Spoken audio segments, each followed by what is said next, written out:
먼저 오늘은 여러 연사들이 이렇게 나와서 말씀드릴 텐데요. 우선 시작하기 전에 귀한 손님이 오셔서 인사 좀 드리도록 하겠습니다.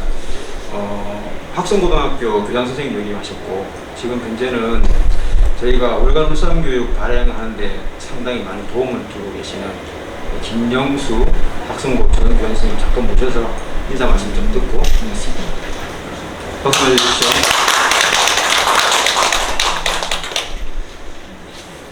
네, 반갑습니다. 오늘 참 굉장히 귀한 시간인데 추석 명절을 앞두고 어머님께서 상당히 지금 가정에서 바쁜 시간인데도 불구하고 참석을 해주실 것 같습니다. 아마 이렇게 참석하신 것은 자녀 교육에 대한 남다른 그런 열정과 관심 때문이 아닌가 하는 그런 생각을 해봅니다. 저도 이제 학성고등학교를 마지막으로 퇴직한 지 지금 2년이 다 돼갑니다. 제가 퇴직하고 나서 이렇게 보니까 저는 평생을 공교육에 종사하면서 고3 담임도 여러 번 해보고 또 인문교고등학교 있었고 또 교육청에서 또 교육청 문직으로도 과장도 하고 이렇게도 지내봤는데 이 교육에 대한 것은 참 특별한 답이 없다 하는 정도로 한간에서는 공교육이 무너져 있다 이런 이야기도 하고 또는 또 사교육이 또 너무도 방대하다 이런 이야기도 하고 여러 가지 이야기들이 참 우리 주변에 교육계에서는 많이 많습니다. 그러나 가장 중요한 것은 학생 본인의 의지와 학생 본인의 진로에 대한 확실한 그런 어떤 의지, 생각 이 가장 중요할 것 같아요. 그 다음에는 그 어떤 자기 목표를 위해서 얼마큼 자기가 꾸준하게 단계적인 그런 계획을 가지고 꾸준히 열심히 하느냐. 우리 입시 제도는 지금까지 제가 기억한 것만 하더라도 수없이 바뀌어왔습니다. 수없이 바뀌어왔는데 결국은 국가에서 생각하는 것은 공교육을 살려야 한다. 공교육에 국가는 지속할 수밖에 없습니다. 그래서 아까 제가 조금 전에 이야기를 잠시 들으니까 이 학종이 앞으로 어떻게 될지 또 요즘 정시를 현 정부 돌아서 확대를 한다고 그러니까 정시로 돌아가는 거 아닌가. 제가 대학 할 때는 예비고사 치고 본고사 치고 가는 시절이니까 그런 어떤 생각을 할 수도 있는데 앞으로는 그래 될 가능성은 제가 볼 때 거의 없다고 봅니다. 결국 학교 공교육을 바탕으로 한다고 하는 것은 공교육은 흔히 말해서 생활기록부입니다. 내신과 생활기록부거든요. 그래서 내신과 생활기록부가 얼만큼 탄탄하게 바탕이 되느냐 거기다가 자기 실력이 더해지는 그런 구도로 어차피 가는 것 같습니다. 그래서 오늘 아마 다양한 그런 설명회가 이루어질 것 같은데 아마 2월간 울산교육에서도 그런 데 초점을 맞추어서 우리 학부모를 모시고 이런 자리를 마련했지 않나 하는 생각이 듭니다. 그래서 지금 대표를 맡고 계시는 분이 또 저하고 또 아키가 또 사회부에서 제가 도움이 아니라 약간 이렇게 좀 관여를 하고 있습니다. 앞으로 또 우리 학부모들이 그런 어떤 공교육과 어떤 그런 어떤 관계에서 좀 더 필요한 게 있으면 제가 또 도와줄 수 있는 점이 있다면 저도 도와드리도록 그렇게 하겠습니다. 고맙습니다. 오늘 제가 유익한 시간 되시기 바랍니다. 고맙습니다. 네, 그럼 잠시 오늘 순서를 말씀드리겠습니다. 우선 9월 모의고사가 어떻게 출제됐는지 저희가 대학교 갈 때 수능도 무시할 수가 없는 요소이기 때문에 그래서 모의고사 출제 경향이나 준비 방법이나 그런 걸 알려주기 위해서 순서는 영어, 수학, 과학 그리고 국어 순서로 하겠습니다. 특별히 국어는 전 울산여고 국어 선생님으로 하셨던 최영민 선생님께서 특별히 오늘 시간 내주셨거든요. 그래서 국어 출제 경향뿐만 아니라 학생부 기재 요령이라든지 이런 조금 폭넓게 말씀을 좀 드릴 겁니다. 우선 영어 영역 우리 김동수 통합대표님 모시겠습니다. 박수 맞아 주십시오.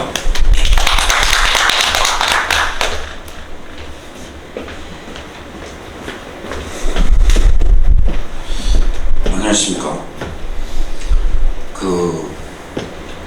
뭐 이투스, 뭐 메가스터디, 뭐 중앙유예 이런 거는 이런 많이 들어보셨죠, 그죠? 근데 울산에도 그거와 비슷한 회사가 하나가 있는데 아십니까? 모르시죠? 그게 바로 콘유교육이라는 것입니다. 그래서 이 콘유교육이 항토 기업인데 울산에서 항토 기업인데 이 코로나와 함께 시작해갖고 그동안 우리가 활동을 못했어요, 진짜로. 그러다가 이제 코로나가 좀 풀려갖고 이제 한 2달 전부터 우리가 이렇게 세미나를 다시 시작하게 됐는데, 아무튼 좀 처음에 말씀드리고 싶은 게 우리 울산 향토 전문 교육 기업으로서 우리가 앞으로 해야 될 역할이 뭐냐, 그래서 교육 컨설팅 부분에 포인트를 맞춰 가지고 앞으로 왕성한 활동을 하려고 하고 있습니다. 그래서 여기 입시 컨설팅만 하더라도 우리 공교육의 울산교육청 아래에 산하에 진로진학센터라고 있습니다. 보면 잘 모르시죠? 근데 진로진학센터에 그 핵심 멤버들하고 또 우리 콘유하고 이렇게 끊임없이 교류를 하고 있고, 또 그분들을 초빙을 해서 우리 세미나에서 학부형 어머님들이 그 강연을 들을 수 있는 기회를 마련하려고 준비를 하고 있습니다. 그래서 여러 가지 앞으로 좀 과시화되기 위해서 한두 달 정도 지나고 나면 그런 면들이 이루어질 수 있지 않을까 생각합니다. 그래서 사실은 뭐 이투스 설명회 이라면 와 몰려가잖아요. 와 몰려가는데 콘유에서 이게 몰려가는 우선 세미나 무슨 세미나 설명회 이라면 저희들 뭐 하는 데야 뭐 이러고 뭐 그러는데, 그래서 저희들은 특징이 뭐냐면 울산시내 학부형님이라든가 학생의 성향을 너무 잘 안다. 너무 잘 알기 때문에 거기에 맞추면 커스터마이즈도 해가지고 우리가 입시 컨설팅을 진행할 수 있다는 최대 장점이 있습니다. 그래서 그걸 살려서 앞으로 꾸준히 노력해서 그쪽에 가시화시키려고 그러고, 또 하나 계획은 뭐냐면 울산시 교육청, 울주군, 중청, 남구청, 북구청 이렇게 각 구청하고 연결을 해서 이 교육 컨설팅 사업을 좀 활성화시키려고 준비 작업을 하고 있습니다.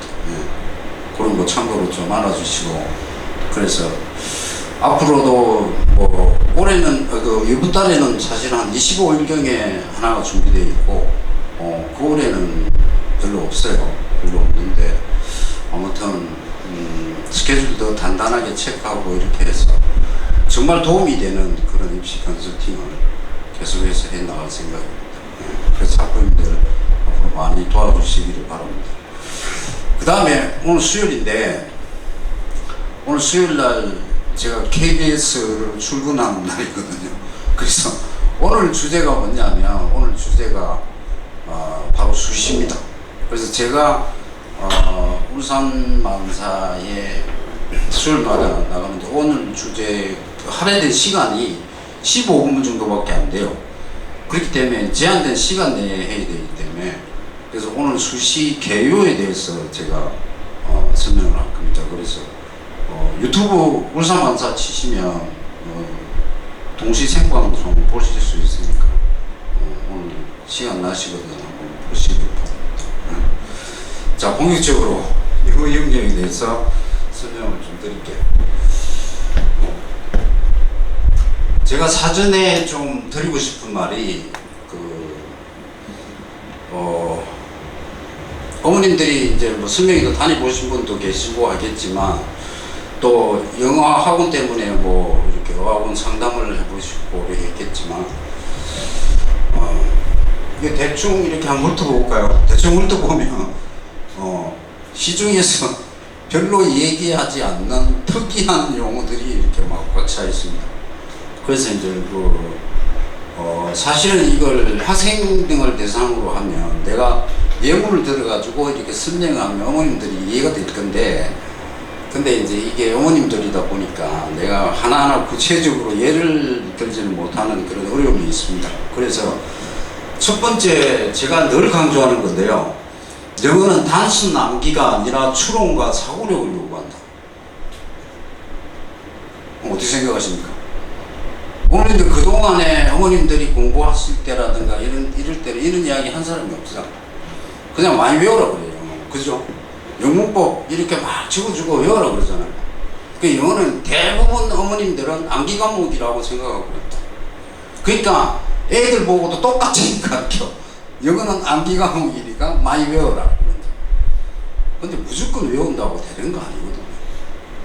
영어가 왜 무조건 외우면 안 되느냐 그러면 오늘 내가 또 이쪽으로 한번 가야 돼.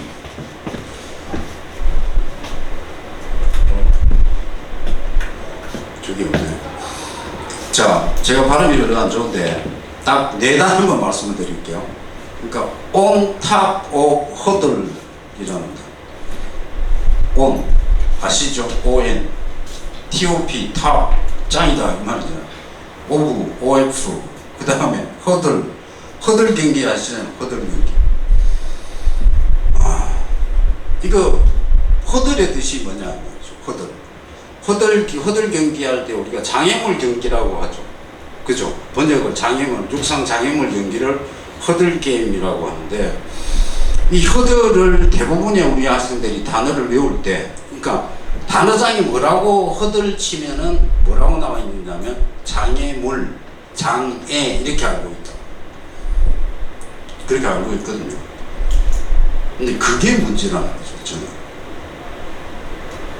장애라는 말을, 장애물, 장애라는 말을 사고를 다시 확장하면 어떤 의미가 있어요? 뭐가 못 오도록 하는 거죠. 못 넘어가도록 하고 못 건너오도록 하는 게 핵심이라고. 그러면 그게 장애라는 말은 뭐예요? 예방, 방지라는 뜻이에요. 방지. 그러니까 그걸 사고를 그러면 영어 사전에 거기 예방, 방지 이래갖고 하려면 하나의 단어에 뜻풀이가 엄청 많아야 되겠죠. 그걸 다 외운다고요? 무슨 지가 김다찬인 줄 알고 있어. 근데 그게 아니거든요. 그러니까 그럼 어찌 되느냐? 그들이 장애물이라고 이렇게 딱 나와 있으면 그 장애물을 가지고서 지가 사고를 확장하는 거예요. 장애, 뭐 못 가게 하는 거구나. 그럼 이게 방지할 수 있다, 예방할 수 있다로 사고를 확장하라는 거죠. 이게 제가 말하는 사고의 확장이에요. 그게 단어에서부터 그 학습 효과가 이루어져야 된다는 거예요. 그러면 그걸 이제 연결해 봅시다. on top of hurdles 이렇게 됩니다. 그러면 직역하면 장애들의 꼭대기 위에서 이 말이잖아요. 그죠? 꼭대기가 의미하는 게 뭐예요? 제일 좋은 걸 의미하잖아요. 탑, 제일 좋은 거. 그러면 그거를 제가 이야기하는, 항상 이야기하는 의역을 하면은 예방의 꼭대기 위에서라는 말은 최고가는 예방책이다 이 말이죠. 되죠? 우리 애들이 그게 안 돼요. 그게 안 되니까 영어가 안 되는 거예요. 수능 점수가 안 나와요. 그러니까 제가 이런 이야기를 저도 옛날에 중국에서 꽤나 유명한 영어쌤이었는데 근데 이제 그때만 하더라도 제가 애들한테 뭐라고 수능 준비를 하면서 뭐라고 얘기했냐면 영어 준비는 행간의 의미를 읽어야 된다. 그 다음에 배경 지식이 많아야 된다. 뭐 이런 이야기를 내가 했어요. 구문 분석 잘해야 된다. 이런 이야기 했다. 그러면 이제 애들이 질문할 거 아니에요. 그러면 행간의 의미를 어떻게 읽습니까? 이렇게. 그런 질문 한 새끼가 없어요. 미안하지만. 없는데 아무튼 그런 게 나와야 될 거 아니에요. 가르치는 사람 입장에서. 그럼 행간의 의미를 읽어라 해놓고 그럼 방법을 제시해 주는 게 가르치는 사람이 다 도리죠. 근데 그걸 지금까지 제시해 준 사람이 없어요. 우리나라에. 그럼 일타 들어가 보세요. 일타들 영어 일타들 인강 들어가 보세요. 그런 거 제시해 주는지 안 해주거든요. 그게 왜 안 해줄까? 그까지 얘기하면 내가 시간이 길어서 안 돼요. 아무튼 간에 저는 그러면은 그러고 나부터 한 10년간에 내가 학원가를 떠나 있으면서 통역 번역 회사를 차려가지고 통역 번역을 했는데 번역 공부를 하고 난 뒤에 내가 해답을 찾았어요. 아, 이 행간의 의미를 읽는 방법이 뭐냐? 이게 바로 어역이다. 어역이다. 그게 이거 하면은 애들 영어 독해 실력이 엄청 올라가겠구나 하는 걸 내가 체득을 한 거죠. 그래서 이제 말이 많아지면 안 되니까 아무튼 그래서 단순 암기라는 게 아까 허들 말씀이죠. 그걸 장애물이라고만 단순 암기하고 있으면 안 된다는 거예요. 이게 영어는 뭐가 중요해요? 그 다음 말, 다음에 나오는 단어와 항상 상관관계를 맺으면서 영어는 이게 해석이 이루어져야 돼요. 지 혼자서 존재하는 게 없다고. 그러니까 그런 걸 좀 말씀드리고 싶고, 그래서 추론과 사고력이라는 게 바로 그런 이야기입니다. 그 다음에 영어는 말의 영어, 스피킹과 리스닝, 글의 영어, 라이팅과 리딩을 두루 학습할 필요가 있다. 이게 아까 전에도 제가 서ling 어머님하고 얘기하면서 이게 단절되는 현상이 생기기 때문에 우리 애들이 10년 영어를 배우고도 네이티브 만나면 도망다니고 이런 현상이 생기는 이유가 이것 때문입니다. 그 다음에 거래 영어의 기본은 어휘와 문법과 구문형이다. 거래 영어라는 거죠. 거래 영어. 그 다음에 영문 독해는 구문분석 테스트가 아니다. 구문분석은 수단에 지나지 않는다. 이거 우리 조심해야 돼요.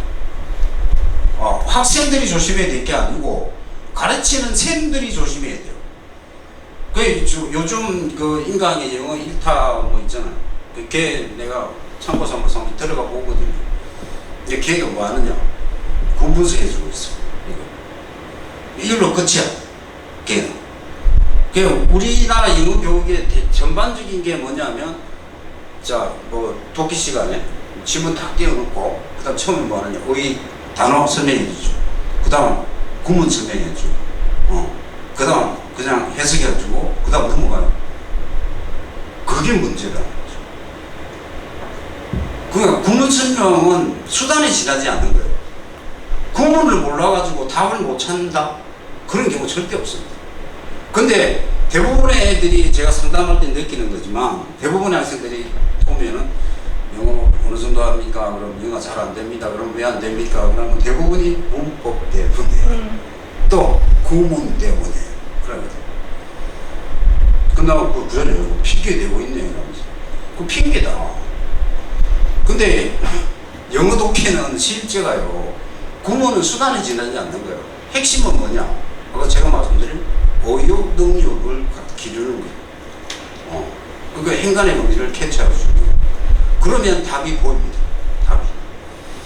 그래서 구문 분석력이 테스트가 아닌데 이게 영어 교육의 학교 현장도 그렇고 학원 현장도 그렇고 영어 교육의 종점이 바로 여기에요. 여기. 구문 분석하고 있어. 그래서 구문 분석 잘 가르치면 영어 잘 가르친다고. 한심한 놈이죠. 제가 볼 때. 그리고는 애들 성적 안 들어오면 숙제 안 해와서 그렇다고 해서 그 소리야. 자, 그 다음에 영문 독해에서는 말하는 직독직해는 직역이 아니라 어역이 직독직해다. 그 어머님도 많이 들었잖아요. 직독직해 이야기 기어 따갑도록 들었는데 진짜 직독직해가 의미하는 바가 뭐냐? 이거는요 어역의 직독직해를 의미합니다. 그래서 어떻게 이야기하면 시간 없어요. 자, 그 다음에 영문 독해의 수비와 공격의 의미를 알고 이를 활용해야 된다. 이 수비라는 거하고 공격이라는 거하고요 이게 참 좋은 의미인데 내가 가장 많이 써요. 수비가 뭐겠어요? 단단히 걸어 잠그는 거예요. 이게 치기역이에요. 공격은 의역이에요. 그러니까 과감하게 공격 앞으로 이래갖고 영문을 과감하게 돌리는 거죠. 뭘로? 우리말로. 어떻게? 쉽게 친구하고 대화하듯이. 그래야 뭐가 보여요? 선택지 5개 답이 보인다. 구문을 몰라가지고 답을 못 찾는 거 아닌데 헛질할들 하고 있다고요.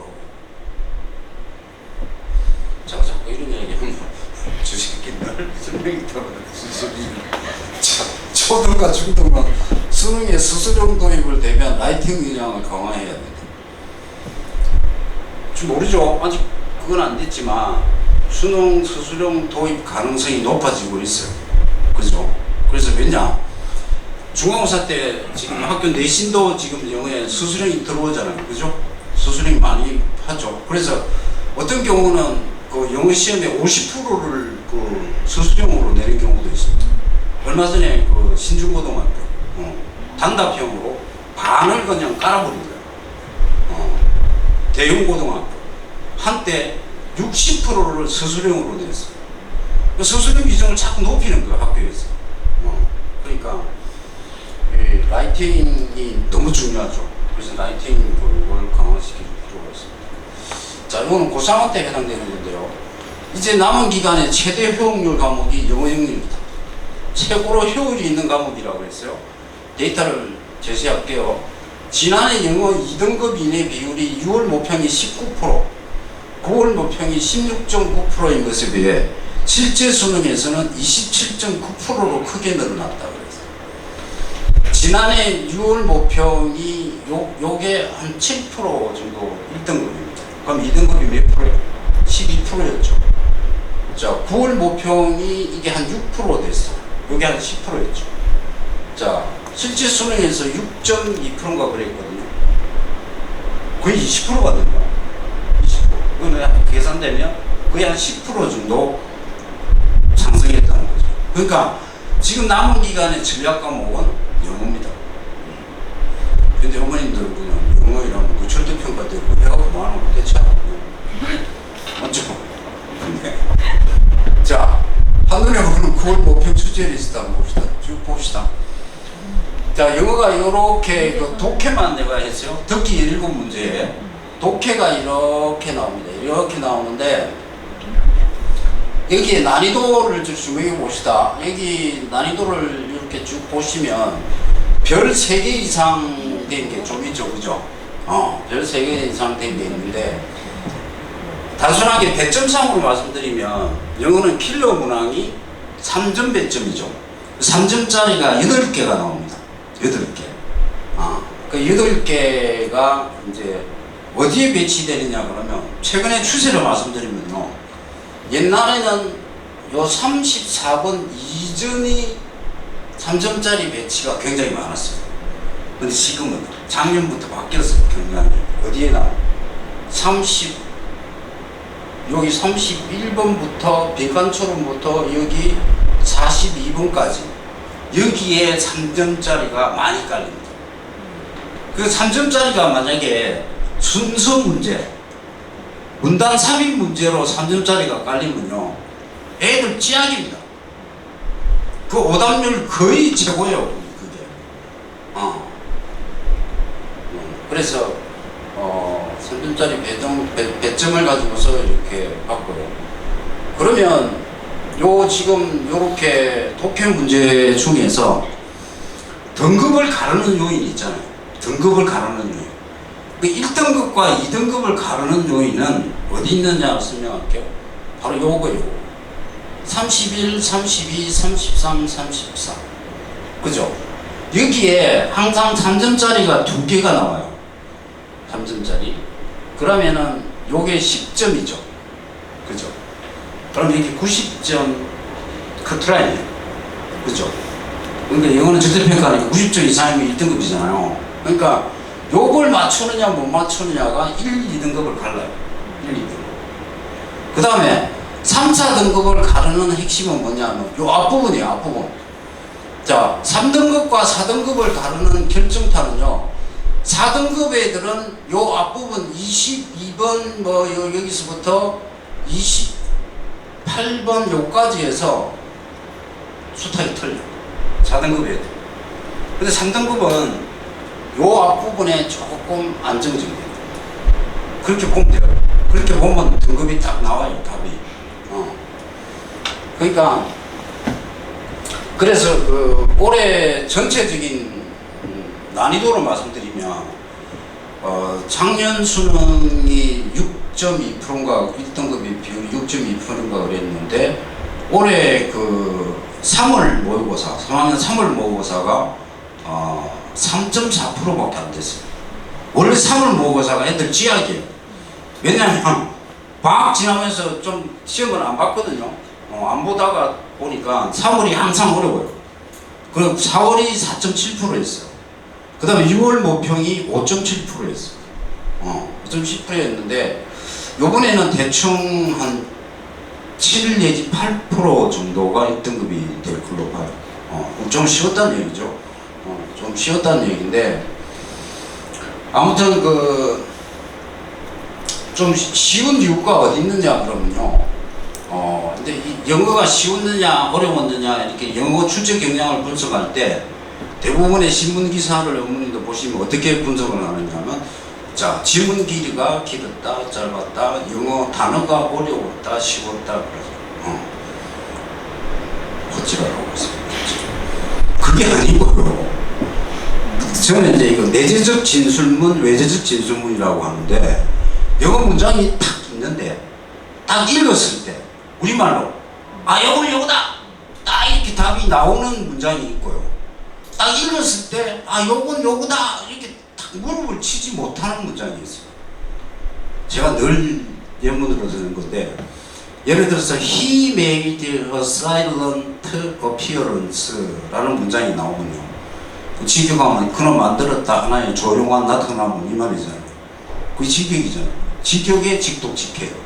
의역의 직독직해는 그건 조용히 나타났다죠. 이거예요. 영어 핵심이 이거예요. 그 대가의 권리는 간단해요. 그래서 핵심은 이거예요. 그러니까 그는 조용히 나타났다고 그러니까 he appeared silently라고 문장이 써 있으면 그 문제는 쉬웠어요. 근데 he made a silent appearance라고 문장이 제시되어 있으면 그 문제는 어려웠어요. 한 번 더 돌려서 생각해야 됩니다. 그걸 저는 내재적 진술, 외재적 진술이라고 구분해서 애들한테 설명합니다. 그러니까 난이도를 그렇게 봐야 되거든요. 그런데 제가 이번에 읽어봤을 때 전체적으로 그러니까 내재적 진술문이 별로 없는 거예요. 외재적 진술문으로 가득 찼기 때문에 이번에는 쉬웠다 이렇게 해요. 그렇게 해야 애들이 여러분 체감 난이도라는 말씀 들어봤죠? 그게 바로 정확한 체감 난이도를 측정할 수 있는 방법입니다. 세상에서 못 들어왔던 거였습니다. 자, 그 다음 파트를 설명할게요. 여기 보시면 파트에 이제 여기가 이제 주제 제목, 요지 제목이거든요. 근데 이제 요게 뭐냐? 요게 다 같은 유형인데 영문 독해의 핵심은 뭐냐? 뭐 이거 국어도 마찬가지지만 글을 쓴 사람의 주장하는 바가 뭐냐를 파악하는 거잖아요. 그러니까 글 쓴 사람의 주장을 뭐라고 해요? 그걸 요지라고 한자말로 하는 거예요. 영어로는 메인 아이디어라고 하죠. 그러니까 이 요지는 이게 다 뭐냐면 수능 문제가 전부 다가 요지 문제예요. 근데 형태만 바꿔놓은 거. 빈칸 완성? 그거 요지 문제입니다. 왜냐면 그러면 요지가 들어있는 문장을 무슨 문헌이라고 그래요? 그걸 토픽 센텐스, 주제문 이렇게 얘기해요. 그러면 빈칸 왜 아무 때나 빈칸 거 갖고 출제한다고요? 아닙니다. 바로 주제문에 빈칸이 있는 거예요. 그렇다면 그게 무슨 문제예요? 요지 문제예요. 그러니까 수능의 모든 유형의 문제는 다 요지를 묻는 문제라고요. 그 얼마나 쉬워. 쉬운데 자꾸만 어려워가는 거 쉬운데. 그래서 여기 다 같은 묶음인데 여기 요번에 23번이 그 오답률이 50%거든요. 50%면 이게 주제 문제가 그 정답률이 50%밖에 안 된다 그러면요 개격으로 뜬 거예요. 저도 읽어보니까 애들이 그 아까 말씀드린 그 내재적 진술문으로 가득 차 있는 거. 한참 생각을 해야 되는 내용들이에요. 그래서 이게 상당히 어려웠는데 아무튼 우리 1, 2등급 애들은요 요 파트를 조심해야 돼요. 요 파트에서 1, 2등급 애들은 뭘 해야 되느냐 하면 스캐닝 기법, 스키밍 기법이라고 있어요. 그게 뭐냐 그러면 여기 지금 하나의 지문이라고 합시다. 요 지문을 우리가 애들 글을 읽을 때 여기서부터 여기 쫙 이렇게 있잖아요. 근데 대각선으로 읽는 걸 스캐닝 기법, 스키밍 기법이라고 해요. 그러니까 이 대각선으로 샥 이렇게 속도가는 거죠. 속도로 빨리 읽는 거죠. 그러니까 빨리 읽어서 뭐 해야 되느냐 하면 시간을 절약해야 돼요. 그래서 주어진 시간이 수능에서 한 문제당, 독해 한 문제당 1분 20초에 30초에 해결해야 돼요. 그렇죠? 똑같아요. 그죠? 근데 요런 쉬운 유형, 요런 대입학 파트 여기서 빨리 해결하고 시간을 세이브하는 거죠. 세이브해갖고 어디 투자? 아까 말씀드린 1, 2등급을 가르는 기준 빈칸 문제. 거기에 시간 투자를 해야 됩니다. 그게 이제 일종의 시험 문제 푸는 전략이 되겠습니다. 자, 그 다음에 이제 여기 중하위권은 구문 분석에 집착하지 말고, 집착하지 말라고 그랬어요. 수단이 지나지 않으니까. 키워드 중심으로 영어 문장 우리말로 쉽게 의역하는 훈련을 할 필요가 있다. 이것만 하면요 2등급, 3등급 바로 올라갑니다. 진짜 바로 올라갑니다. 자, 그 다음 파트가 어법인데 제일 어려워하죠. 근데 수능어법은요 어려운 게 아닙니다. 이거 쉬운 겁니다. 이거. 수능어법을 지금 고3들한테만 딱 해당되는 얘기지만 지금 고3들이 어법을 지금 제가 얘기하는 대로 준비를 한 2-2달만 하면은 어법은 100% 잡습니다. 그 나오는 파트가 뻔하거든요. 수동태, 그 다음 ing, bb, 현재 분사, 과거 분사 구별하는 거. 대절을 쓸 거냐, 왜들을 쓸 거냐 이런 문제. 그 다음에 일치, 불일치 문제, 수일치, 단수를 할 거냐, 뭘 할 거냐. 딱 정해진 한 6개, 7개가 돌고 돌아요. 관계대명사, 이런 거. 그럼 그것만 딱 해갖고 어찌 하느냐면 지금까지 모평 문제의 문법 문제, 여기 29번 문제, 요거만 계속 집중적으로 풀면 돼요. 그거만 딱 정리하면 수능에서는 100% 어법 문제 맞습니다. 그래서 이제 여기 6월 모의고사는 다르게 이거 문서 판단 모델은 비교적 평이했다. 수동태, 문장이 주어가 되는 요소. 문장이 주어가 되는 요소 중에서 뭐가 있냐? 이번에 동명사가 나왔거든요. 동명사 주어가 나왔고. 그 다음에 병렬 구조의 수일치 문제, 관계대명사, 왜들 투부정사. 애들이요, 요걸 답으로 많이 찍었어요. 왜들 투부정사를. 자, 왜들이 접속사라는 건 아는데, 이게 투부정사와 결합한다는 거는 잘 몰라요. 그래서 이제 왜들이, 그러니까 영어는 어저께인가 선생님이 내보고 쌤 영어를 한마디로 요약하면 뭡니까? 이러더라고. 그래서 내가 구와 절이다 이렇게 얘기했는데 구와 절이다 얘기했는데 바로 이게 바로 구와 절의 관계예요. 그 영어의 모든 절은 구로 바꿀 수 있고 모든 구는 절로 바꿀 수 있어요. 그러니까 왜들이 접속사니까 이게 절이거든요. 그럼 이것도 당연히 구로 바꿀 수 있다. 이 투부정사가 구거든요. 그 언제든지 결합할 수 있는 거죠. 근데 이번에 애들이 요걸 오답으로 많이 선택했어요. 그런 거죠. 자, 수능형의 어법 문제는 대체로 출제되는 부분이 한정되어 있으므로 모평과 수능 기출 문제, 29번 어법 기출 문제 중심으로 최종 점검할 필요가 있다라고 말씀을 드렸습니다. 자, 그 다음 파트가 비컨출 어휘, 밑줄 어휘 파악입니다. 이게 가장 어려운 부분입니다. 우리 애들이. 그러니까 1등급을 못 받는 이유가 바로 요놈 새놈들 때문에. 요놈 새놈들 때문에. 그 가운데서 이제 여기 밑줄 어휘 파악이라는 거는 이거는 이제 그 5년 전에 요거 새로 신유형으로 등장했습니다. 그래서 요게 3점짜리 배점 확률이 제일 높거든요. 그럼 요거도 무슨 문제다? 요지 문제. 요지를 파악하는 문제인데 형태만 바꿔놓은 거예요. 자, 그래서 요번에 그 어려웠던 게 34번. 34번과 33번 문제는 이거는 올해만 그런 게 아니고 영어 수능 영어에서는 항상 최고 난이도가 이게 34번입니다. 아, 이거는 이른바 사고의 확장을 한 3단계, 4단계까지 해야 되는 문제더라고요. 그 다음에 이제 21번 56% 정도. 이제 21번이 이제 밑줄 어미 파악인데요. 요것도 오답률이 상당히 높죠. 그래서 EBS 연계줄 말씀인데요. 그 저는 이제 작년부터 고3 수업을 하면서 EBS를 가지고 수업하지 않습니다. 왜요? EBS 수능 특강 수능 완성 해봐야 아무 쓰잘데 없어요. 소용없어요. 왜?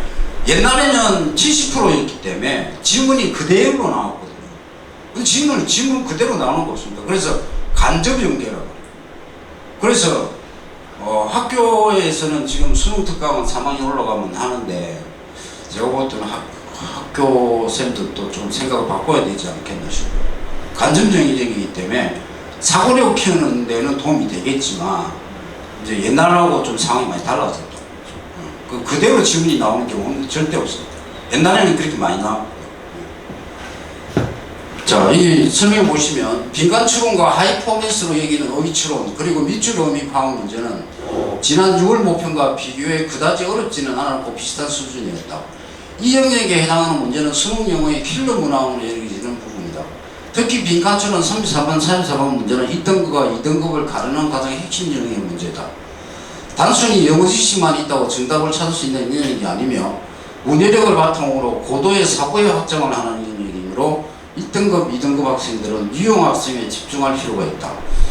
어휘 문제는 전체적으로 맥락을 잠깐이라도 놓치면 오답에 빠지기 쉬운 유형이니 항상 주의할 필요가 있다. 제가 솔직히 말씀드리면요, 제가 애들 수업할 때 이렇게 프로젝터 떼어놓고 이렇게 수업을 하거든요. 그때 저도 사람인데 실수 안 하겠어요? 실수하죠. 그럼 제가 제일 많이 실수하는 게 뭐냐, 바로 이 어휘 추론 문제.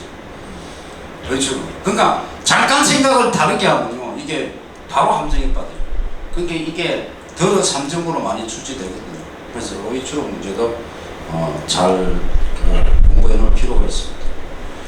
자, 3등급만 받기를 원하는 학생들은 과감하게 버려라. 버릴 필요가 있어요. 지금 남은 시간 2달밖에 안 남았는데 3등급만 받으려고 그러면 전략적으로 지금 접근해야 될 게 모든 과목이 다 마찬가지인데요. 선택과 집중을 해야 돼요. 선택과 집중. 다 하려고 큰 욕심 부리면요, 소통 대실이는 안 돼요. 그러니까 어찌 되느냐면 지금은 딱 전략적으로 등급을 올릴 수 있는 과목에 집중해서 학습 전략을 짜야 돼요.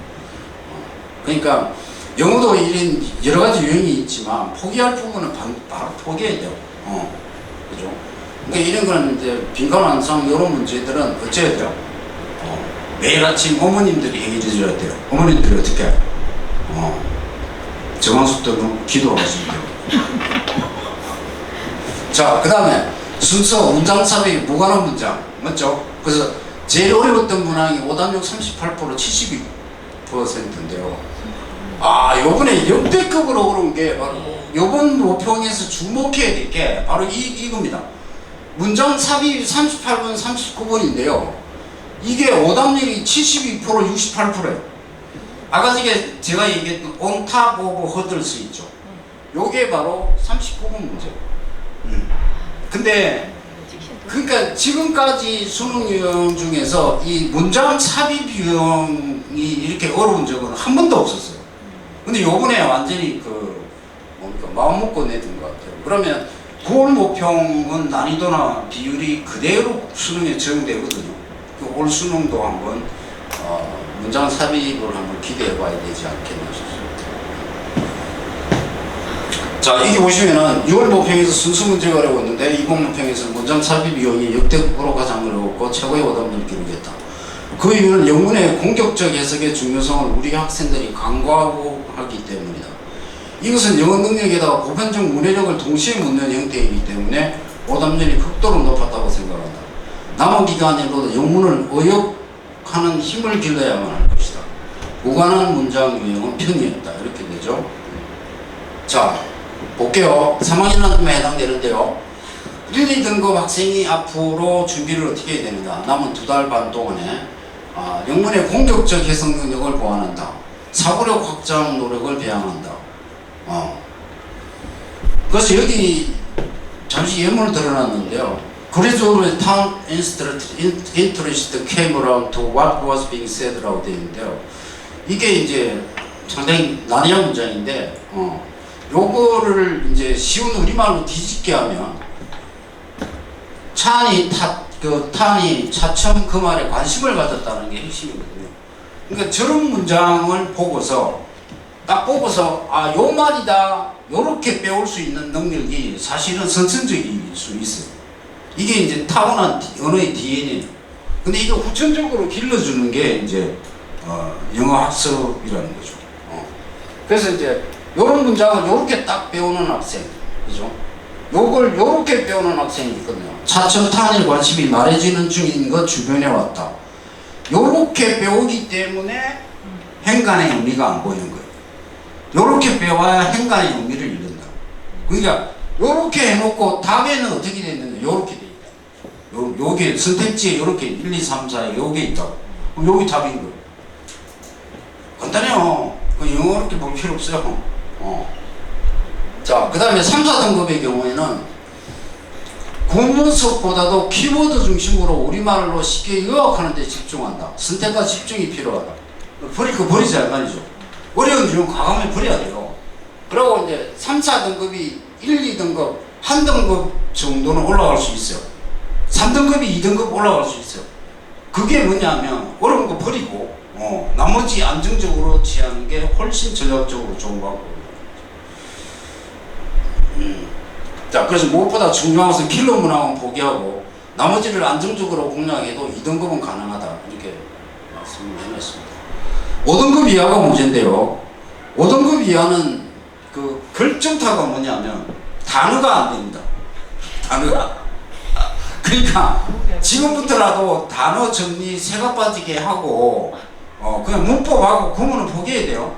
포기하고 단어만 막 이렇게 기초 단어에서부터 막 좀 저한 친구는 중학교 1학년 단어부터 지금 다시 하고 고등학교 단어 외우고 고등학교 좀 상위권의 단어까지 싹 단어만 외워도 기본적으로 4등급은 나올 수 있습니다. 그러니까 포기는 할 필요가 없어요. 그렇게 하면 됩니다. 오히려 집중 공부. 지금 와가지고 뭐 구문 분석한다? 나 구문 분석이 안 돼? 그러니까 우리 어머님이나 학생들은 그 제가 저번에 학습 논 할 때 메타버스 뭡니까 저거 할 때 제가 말씀드렸는데 소크라테스가 한 말이 너무 진실이에요. 너 자신을 알라. 너 자신은 잘 모르는 거예요. 왜 모르느냐 그러면 영어 안 되면 무조건 문법 탓이고 구문 탓이야. 그게 아니라니까요.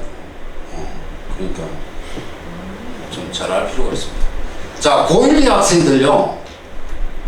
이거는 뭐 제가 늘 하는 이야기인데요. 그의 경우는 오히려 문법의 영향이 절대적이다. 단어, 문법요. 암기 과목이라 착각에 벗어나자. 두 분 이야기하면 잔소리죠. 문법은 암기하는 것이 아니라 추론적으로 이해하는 것이 중요하다. 그러면 이제 반론을 제기해야죠. 문법을 외우지 않고 그러면 어떻게 하는 거예요?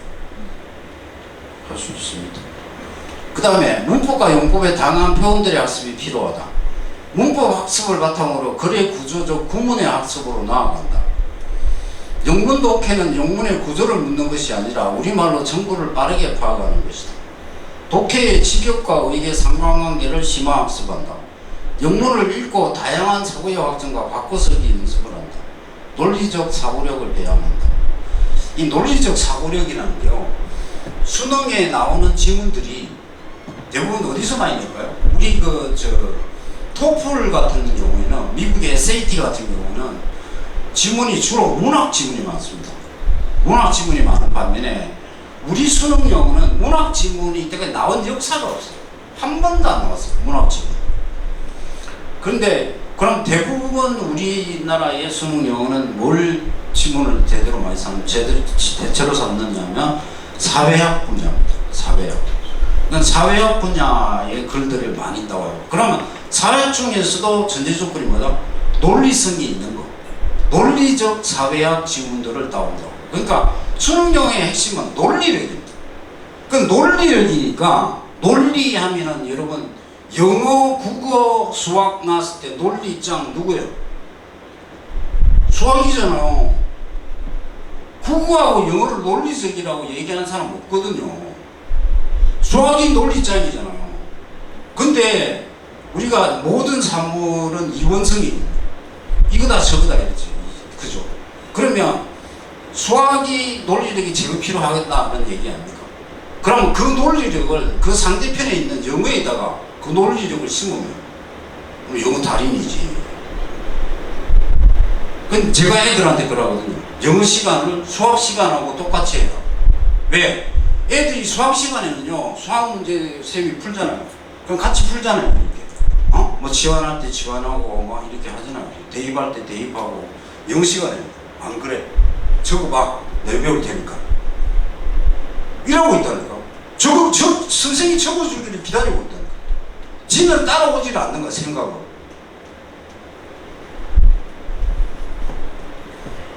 그래서 그런 부분이 중요합니다.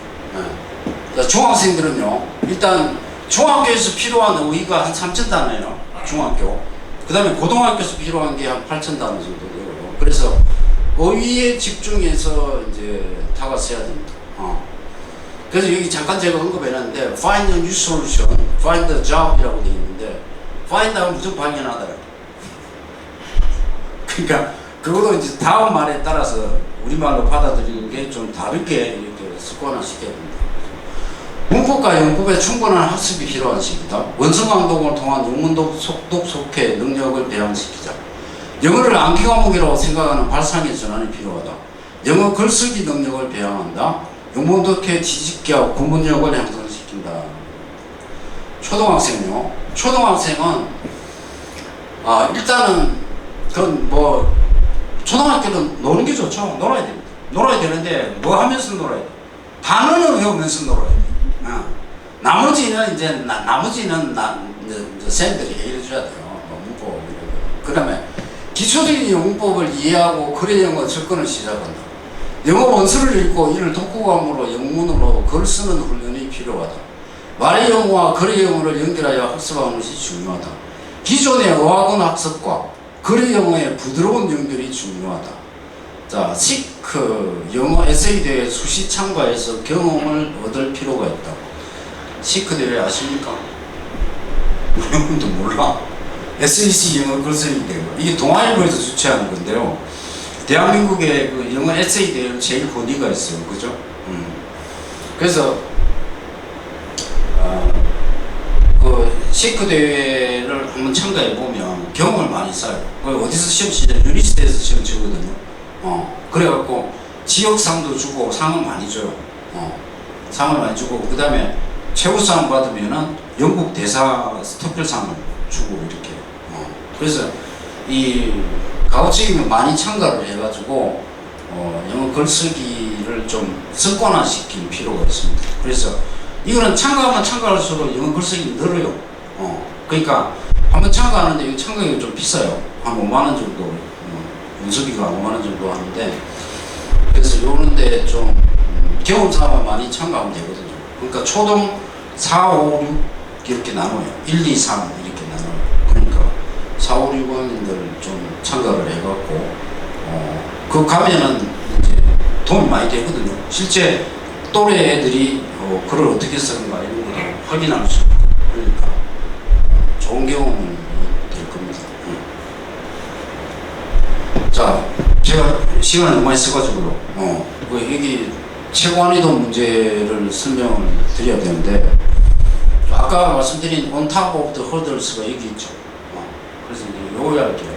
요약인데 요 문장 삽입을 그 답을 못 찾은 이유는 저는 애들이 이 문장을 최후의 예방책은이라고 배우지 못했기 때문에 그러면 답이 여기 5번이거든요. 근데 애들이 대부분 4번이 낫게요. 왜? 요거를 허들 위에 책 꼭대기에서 있다고 해석하고 있으니까. 그러니까 인간의 의미가 안 보이기 때문에. 그러니까 그것만 해결되면 이거는 뭐예요? 초등학교 국어 문제와 똑같아요. 그러니까 의역의 중요성을 다시 한번 말씀을 드리면서 오늘 제 영어 설명을 마치도록 하겠습니다. 감사합니다.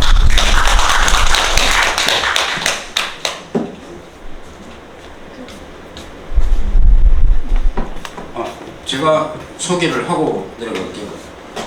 우리 두 번째는 우리 중구 태화동에서 메카 학원하고 있는 김규현 원장님이신데, 우리 그 월간호선 그 이사로서 편집을 실제로 북 디자인을 실제 다 하시는 분입니다. 대단한. 그래서 오늘 설명회를 사실 처음 하시거든요. 그래서 아까 저보고 막 들립니다. 총각이기 때문에 들린다. 그러면서 내가 빨리 결혼해라 그랬는데, 아니 총각입니다. 수총각이에요. 그래서 우리 김규현 이사님 소개합니다. 네, 반갑습니다. 월간 우상교육이사 김구현입니다. 반갑습니다. 수학여행입니다. 수학은 별로 좋아하지 않으시죠? 애들도 힘들어하고, 그죠? 근데 오늘 제가 준비해온 부분은 사실 고3 그 모평 평가 분석하고 뭐 이런 부분을 얘기하려고 했는데, 아까 저기 기록하는 자녀 학년을 보니까 좀 너무 맞지 않는 것 같아서 뒤에 앉아서 좀 고민을 했습니다. 고민을 해서 그냥 요 준비해온 것은 짤막하게 전체적으로만, 왜 앞으로 자녀들께서 이제 학년이 올라가면 방향을 잡을 수 있는 모습이기 때문에 그 부분은 한번 조금 저런 부분이 있을 수 있겠다라는 것만 일단 인식을 하시고, 뒷부분은 그냥 제 나름대로 생각을 좀 수학하는 방법이라든지 이런 걸 좀 전달해 드리겠습니다. 올해 그 육모 그 다음에 구모 이 쳤던 거 하고 수능하고 작년 수능하고 작년 육모 구모 이렇게 최고점 쭉 한번 뽑아봤습니다. 별로 변동사항이 없죠? 변동사항이 없습니다, 언니. 이게 뭐냐 하면 최고점이라는 게 그냥 거의 우리가 왜 1등급이 4% 안에 들어가는 거잖아요. 이 얘들은 거의 1%입니다, 1%. 그러니까 1%, 2% 애들은 변함이 없습니다. 그러니까 난이도의 차이에 따라. 근데 올해 요 등급을 보면요, 언니. 지금 여기 9월 모평, 6월 모평, 그 다음에 수학 능력 작년 거 이렇게 쭉 뽑아봤는데, 저거는 뭐 나중에 EBS라든지 아니면 뭐 이투스, 메가스타드 이런 쪽으로 들어가시면 다 확인할 수 있는 부분입니다. 그런 것들은. 근데 해보면, 제가 이렇게 분석을 해보면 전부 뭐 육모든 구모든 크게 변화가 사실 없습니다. 그런데 뭐 뉴스나 뭐 다른 곳에 이렇게 뭐 설명회 같은 걸 보면은 뭐 6월은 어려웠다. 그래서 9월은 좀 쉽게 냈다. 이렇게 많이 얘기를 합니다, 언니. 근데 실제 애들이 치고 나서 체감 난이도를 조사해보면 무조건 어려웠다고 합니다. 무조건. 근데 조금 지나다 보면은 또 쉬웠다라는 얘기도 나오고. 근데 그게 대부분이 그 메가스타디나 이투스에서 설명회를 하고 있는 것은 뭐냐 하면, 아까도 말씀드렸지만 그 1등 1%, 2% 애들 기준으로 삼아서 걔들이 쉬웠느냐 안 쉬웠느냐 그걸 기준으로 삼아서 얘기를 하는 거거든요. 예전 같으면 우리 그 애들 분포 곡선을 보면 이렇게 산봉우리처럼 생겼습니다. 예전 같으면. 근데 지금은 계곡처럼 생겼어요, 이렇게. 그러니까 잘하는 애들은 완전히 잘하고 중간이 없습니다. 아예 못하는 애들은 거의 못하고. 이런 상태다 보니까 예전에는 이 산봉우리를 유지하려고 평가원에서 많이 노력을 했습니다. 근데 이제 아예 그걸 포기한 거죠. 아예 계곡 요 구조를 그대로 하고 싶다라는 거죠. 근데 단지 그 평균을 조금 높여보고 싶다라는 생각을 갖고 있습니다, 평가원에서는. 그래서 뭐 애들 말로는 그럼 왜 어려웠느냐, 그게 좀 궁금하시죠? 문제 성향이 달라졌기 그랬습니다. 문제 성향이 예전에는 킬러 문제가 딱 2문제였습니다. 근데 여러분 생각해 보십시오. 킬러 문제를 다룰 수 있는 애들이 전국에서 몇 %겠습니까? 거의 1~2% 단위밖에 안 됩니다. 그럼 나머지는 보통 예전에는 1등급 컷이 92점 정도 됐습니다. 근데 지금은 쭉 보시겠지만 거의 한 85점, 87점 선이죠. 많이 내려와 있습니다. 1등급 컷 선이. 그러니까 쟤들은 2등급, 1등급 왔다 갔다 하는 이제 애들이 많은 거죠. 근데 애들이 왜 어려웠다고 얘기를 하느냐 하면, 그 킬러 문제는 조금 낮아졌고, 수준이. 중킬러 문제들이 있습니다. 그 문제 난이도를 조금 높여놨습니다. 그러니까 여기에 있는 애들은 완전 죽을 판이죠. 갑자기 이상한, 예전에는 좀 쉽게 풀었던 문제들이 갑자기 킬러 문제처럼 보이기 시작하는 거죠. 그러니까 체감적으로 너무 어려운데요. 그게 맞습니다. 그게 그 이투스나 메가스터디 같은 경우는 그 얘기를 안 하더라고요. 제가 쭉 이 자료들을 살펴보면서 확인을 해봤는데 문제는 무조건 쉬웠다고 합니다. 그거는 학원 선생님, 학교 선생님, 그 다음에 아까 말했던 상위 1~2% 걔들 기준에서는 난이도가 그 중킬러 문제들이 조금 상향으로 올라가도 걔들은 신경도 안 씁니다. 별로 그냥 편안하게 풀거든요. 근데 킬러 문제 수준은 낮춰버렸다는 거죠. 그러니까 상위 1~2% 애들은 쉬웠다고 얘기하는 거죠. 그러면 과연 이제 얘들은 중킬러 문제를 어떻게 해결할 것이냐 방법이 그건 좀 이따 이제 또 말씀드릴 건데, 근데 얘들이 집에 가서 이제 진모를 쳐봅니다. 진모라니까 집에서 이제 다시 모의고사를 보는 거죠. 실모는 이제 실제 모의고사를 치는 건데 대부분 학생들이 실모에서보다 진모에서 치면 한 3문제 정도는 그냥 자기가 다시 풉니다. 그 이유가 뭐냐 하면 그 고사장이나 아니면 학교 시험장 안에 가면은 시간의 제한을 받습니다. 시간의 제한도 받고, 그 다음에 갑자기 얘가 쉬워야 될 문제가 갑자기 너무 이른 그 방향으로 어렵게 나와버리니까 당황하게 되는 거죠. 그러면 그 뒤부터는 멘붕이 오기 시작합니다. 그러니까 애들이 뭐가 문제냐면 실전 경험을 많이 쌓지 않았다는 거죠. 실전 경험. 여기 계신 분이 아직 뭐 고3 애들 학생들이 없으니까 그러신데 아마 그 중간고사, 기말고사 치고 난 애들이 문제가 집에서 다시 풀게 만약 해보십시오. 그러면 풉니다. 자기가 틀렸던 문제를 실제로. 그게 뭐냐면 당황하면 생각이 안 납니다. 그리고 시간에 쫓기면 사람이라는 게 알던 것도 기억이 안 나는 거죠. 그러니까 그 연습을 평소에 해야 되는데 평소에 안 시키는 거죠. 그거. 그러니까 공부도 저는 하나의 운동이라고 생각을 하거든요. 평상시에 내가 이렇게 어떤 상황이 와도 조금 그 상황에 맞게 그 연습을 해놓으면 당황을 하지 않고 평소 실력이 나오는데, 평소에 그런 연습을 안 해놓으면 그냥 학교 가서 아니면 학원 가서 문제 이렇게 풀어봤는데 잘 푼다, 학원 선생님이 얘는 잘 풀고 있습니다, 이렇게만 듣고 끝내시죠. 그렇게 끝내면 안 됩니다. 잘 풀면 얘를 더 깔끔하게 푸는 연습을 하고 시간 안에 제대로 푸는 연습을 시켜야 됩니다. 애들이 그런 연습을 잘 안 하죠, 사실. 그런 부분이 좀 문제가 있습니다. 그래서 지금 고3 학생들을 보면은 이거 보십시오. 지금 제가 이렇게 지금 여기 나와 있는 것은 이투스, 메가스터디, EBS 거기에서 만들어 놓은 것을 제가 갖고 온 겁니다. 상중, 중하, 하라고 얘기해놨지 않습니까? 그죠? 절대 얘들은 중하, 하가 아닙니다. 절대. 그건 아까 말씀드린 대로 1~2% 학생들에게만 국한된 내용입니다. 그러니까 저런 거에 대해서는 조금 또 현실적으로 얘기해주면 좋겠는데 아무래도 이제 거기에서는 또 상위 클래스 애들을 기준으로 삼아서 얘기를 해야 되니까 그렇게 얘기하나 봅니다. 지금 보면은 여기 있는 내용도 사실 다 저는 제 스스로는 좀 공감할 수 없는 내용인데 전체적으로는 뭐 이런 방향으로 얘기를 하고 있으니까 저도 일단 이렇게는 써놨습니다. 근데 저는 좀 다른 얘기를 하고 싶은 거죠. 그 다음에 여기 보면은 킬러 문제는 15번과 22번입니다. 15번과 22번. 근데 아까도 말씀드렸지만 이 수준이 많이 내려갔습니다. 많이 내려갔고, 만약에 나중에 자녀분들이 공부를 좀 한다 싶으면은, 근데 공부를 좀 하긴 하는데 애매하게 좀 하고 있다. 그러면 킬러 킬러 문제를 도전할 수 있습니다. 이제는. 왜냐하면 저 킬러 문제의 수준이 많이 낮아졌기 때문에. 그러니까 아예 킬러 문제를 너무 포기하는 방향으로 공부를 시키는 건 좋지 않다고 저는 보거든요.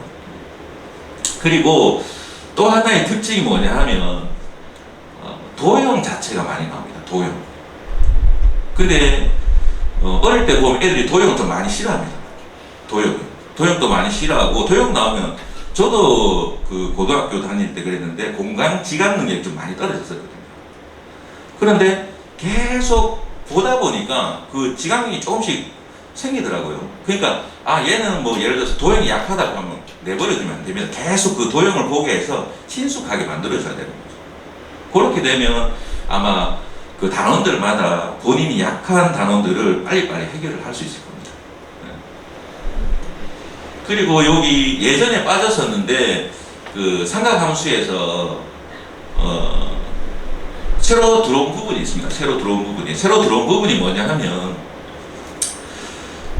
사인 법칙과 코사인 제2 법칙이 들어왔는데 애들이 거기에서 많이 좀 지금 문제를 풀 때 난감합니다.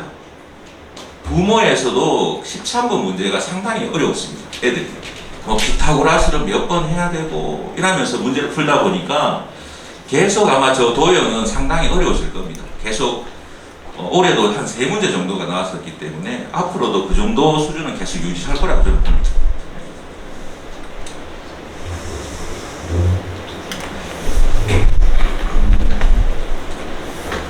여기 보면 요거를 고3이라고 생각하지 마시고 지금 자녀분들의 상황을 그대로 여기 투영을 시키면 괜찮을 겁니다.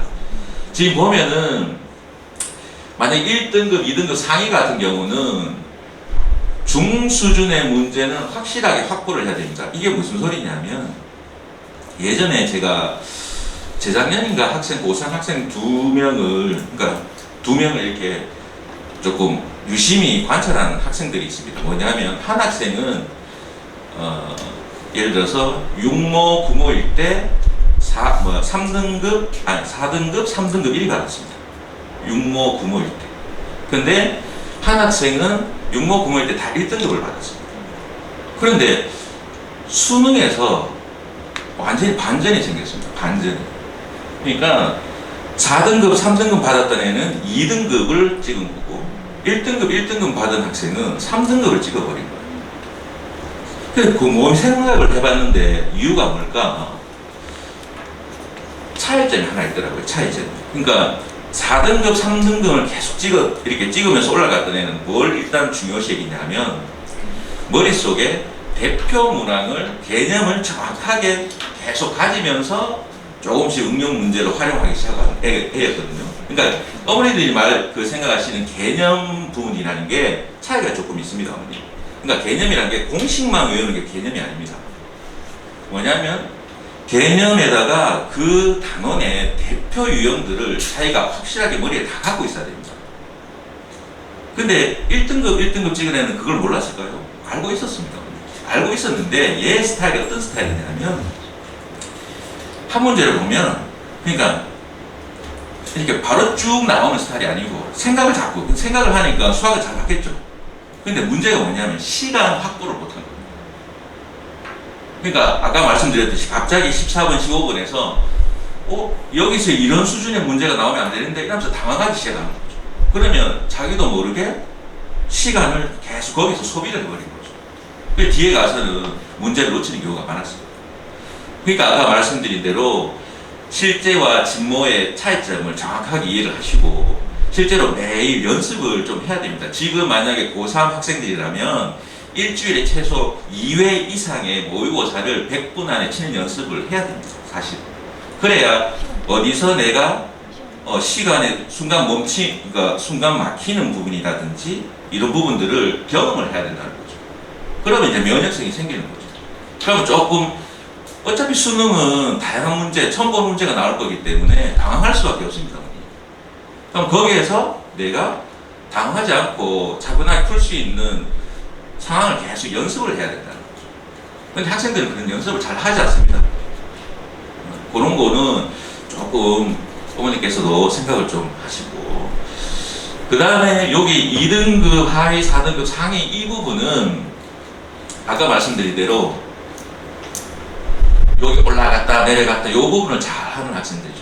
여기부터는 사실 실제 모의고사 연습도 충분히 하고 아까 말씀드린 대로 대표 유형을 머릿속에 확실히 집어넣느냐 그거를 정확하게 본인이 확인을 해야 됩니다. 그걸 안 하면 시간을 세이브하지를 못합니다. 그럼 시간을 세이브하지 못하면 당연히 당황하게 되고 자기가 아는 문제도 다 놓쳐버리는 거죠. 근데 4등급 하위는 그냥 계속 개념 부분, 대표 문항 이거 연습할 수 없습니다. 전혀 모의고사라든지 이런 것을 하는 거는 사실 무의미합니다. 사실. 네. 요거를 학교 고3 학생이 아닌 중학생이라든지 고등학교 1, 2 학생들이 적용을 하자면 요 부분은 90점에서 왔다 갔다 하는 학생입니다. 요 부분은 한 70점? 근데 요즘 학교에서 보면은 아까 말씀드린 대로 이렇게 계곡 형태입니다. 중간이 없습니다. 그러니까 등급이 공부를 하나 안 하나 그러니까 애매한 학생들은 그러니까 수포자가 많이 나오는 거죠. 거의 수포자가 한 70% 됩니다. 지금 고등학생들 중에. 좀 심각한 거죠. 근데 그거는 어머니들의 탓도 좀 있습니다. 왜 그러냐면 그냥 사적으로 그냥 한번 여쭤볼게요. 어차피 학원은 다 보내시죠. 학원을 고르는 선택 기준이 뭘까요? 제가 이렇게 상담을 해보면 진도를 어디까지 빨리 떼십니까? 첫 번째 이겁니다. 근데 어머니 제가 이렇게 다른 학원에서 제 학원으로 와서 상담을 할 때 저희 애는 만약에 중3인데 고1 과정 다 하고 고2 과정 이제 수강부 하고 있습니다. 이렇게 얘기합니다. 실제로 테스트를 해보면 고1 과정을 거의 잘 못 풉니다. 저도 학원을 경영도 하고 있지만 학원의 생리라는 게 뭐냐 하면 부모님한테 보여주는 걸 자꾸 하려고 합니다. 그러니까 애를 가르치려고 하는 게 아니에요. 그러니까 진도를 중3인데 고1, 2까지 뗀다? 그건 솔직히 말이 안 되거든요. 아니 학생이 받아들일 수 있으면 그렇게 해도 됩니다. 기준이 그래 되면. 근데 이제 학원에서라든지 그런 곳에서 그렇게 얘기를 하면 내 아이는 벌써 그만큼 했구나라고 그냥 단정 지어버리죠. 그게 큰 문제입니다. 그러니까 계속 다른 학원에 더 잘하는 또 빨리 떼는 학원을 계속 보내려고 하시죠. 그게 애들을 망치는 길입니다. 그런 거는 조심하셔야 돼요. 그러니까 내 아이가 어느 정도 하고 있는지 만약에 수학상을 끝냈다. 그러면 정확하게 테스트를 해봐야 됩니다. 해서 80% 이상을 맞추지 못하면 복습을 다시 시켜야 되고 그 다음에 난이도 있는 문제를 차츰차츰 단계별로 풀어가는 연습을 시킬 수 있는 그런 학원을 선택을 하셔야 돼요. 그냥 맹탕 달리는 학원은 쌤 혼자 달리는 거거든요. 애들은 멍 때리고 있을 때 이렇게 멍하니. 그런 부분은 항상 조심하시고 오늘 제가 두서없이 얘기를 해버렸는데 그냥 고3 부모님들 준비한 게 다 엉망이 됐습니다. 근데 어쨌든 제일 중요한 건 이제 자녀분들이 제일 중요한 거니까 자녀분들이 도움이 될 수 있는 말을 저는 해드려야겠다 싶어서 그냥 이런 말씀을 오늘 그냥 드린 겁니다. 다음에는 더 잘 준비를 해서 필요한 부분이 있으면 더 많이 준비를 하겠습니다. 감사합니다. 다음은 월간고등학교 과학 담당하고 계시는 이진복 이사입니다.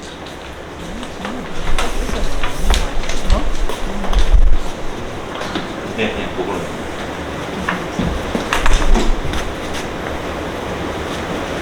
네, 안녕하세요. 월간고등교육이사 이진복입니다. 이번에 바탕에 해당되는 영역을 평가 분석을 하게 맡았는데요. 5년 만에 이제 처음으로 이제 다시 분석을 했거든요. 그래서 저도 한 4일 정도 고생을 했는데, 일단 총평부터 먼저 말씀을 좀 드리면서 얘기를 할게요. 항상 하는 말이, 교과서에 나와 있는 기본 개념들을 학생들이 얼마나 많이 알고 있느냐? 그럼 그거를 요즘에 지식인이라고 얘기하는 그걸 활용할 수 있는 능력, 그걸 이제 자료 제시라든지 이런 형태를 줘서 주거든요. 그래서 기본 개념 확인하기 위한 개념형 문항이라고 그러고요. 그걸 주어진 자료를 분석하는 문항들로 위주로 축출이 됐고요. 역시 바탕에 해당되는 4개 영역이 전부 다 기존에 해당되는 문제 형태를 그대로 유지를 하고 있습니다. 사실.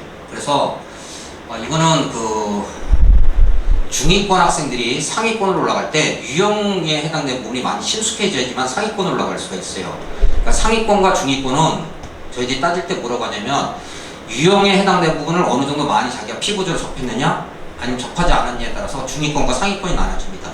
그러니까 기출됐던 문항들을 많이 풀어본 학생들이 상위권에 올라가기 쉬워요. 바탕 같은 경우는. 그래서 기존에 출제되었던 기출문제 형태를 유지하고 있고요. 그 다음에 실생활이나 실험과 관련된 문항들을 넣어서 과학탐구의 중요성을 강조했고, 이 자료를 제시하는 형태를 굉장히 다양화하거나 또는 간혹한 신선한 재료를 사용해서 체감 난이도를 되게 높였습니다. 그러니까 학생들이 기존에 안 봤던 것들을 보게 되면 애들이 당황하거든요. 거기서 오는 거에서 거기서 오는 거에서 요번에 그 대부분 그 자료 제시 문제들이 조금씩 이제 변별력 있는 문제들이 나왔는데 학생들한테 그게 아마 피부적으로 되게 어려웠을 거예요. 체감 난이도로. 예. 그 다음에 그 5번은 역시 똑같은데요. 그 예전과 같이 깊은 사고력과 응용력을 요구하는 필러 문항, 고난도 문항이라고 하는 이 두세 문항 정도로 분별해서 변별력을 유지하는데요. 대부분 그 17번서부터 시작해서요. 저희들이 총 20문제씩이거든요. 17번서부터 20번까지입니다. 어려운 문항이. 그렇게 알고 계시면 될 것 같고요. 지금 난이도에 해당되는 부분인데 이거는 시중에 아마 많이 나와져 있거든요. 근데 제 나름대로 학생들의 체감 난이도까지 생각을 하면서 그냥 이렇게 분석을 했어요. 물리학은 전년도 수능에 비해서는 킬러 문제 난이도가 좀 낮았습니다. 이게 수학하고 좀 비슷하거든요. 킬러 문항이 좀 낮아지고 20번이 완벽한 킬러 문항인데 그 문항에 해당되고 좀 난이도는 낮아졌는데 전체적으로 중간 상태의 문제, 중간 난이도라고 그러는데 준킬러 문제들 이런 문제들을 좀 상향시켰습니다. 그래서 학생들의 해당되고 아마 대부분 여기 전체적으로 다 시간이 다 모자라서 20번 문항은 보지도 못했을 거예요. 아마 거의 대부분 학생들이. 그 다음에 화학도 마찬가지고요. 전년도 수능과 비슷하거나 조금 쉽다는 반응이긴 한데 6월 모평에 비해서 비슷하거나 어렵습니다. 그다음 킬러 문항들은 조금씩 쉬워지고 역시 중간 난이도 문항들이 전체적으로 어려워집니다. 여기 시간 부족에 대한 얘기, 계산하는 문항들이 많았고 이번에는요 시간이 좀 부족하다고 학생들이 많았을 것으로 예상되고요. 생명과학도 마찬가지입니다. 전년도 수능에 비해서는 좀 쉬웠고 6월 모평에 비해서는 좀 어려웠습니다. 그 다음에 이게 어려운 이유가요. 문항별로 시간 소요가 오래 걸리는 문항들이 있었거든요.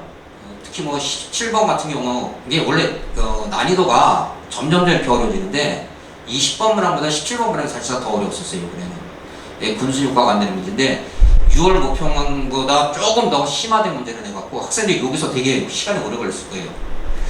근데 이런 식으로 시간이 오래 걸리게끔 만들어서 체감 난이도를 굉장히 높여줍니다. 요즘.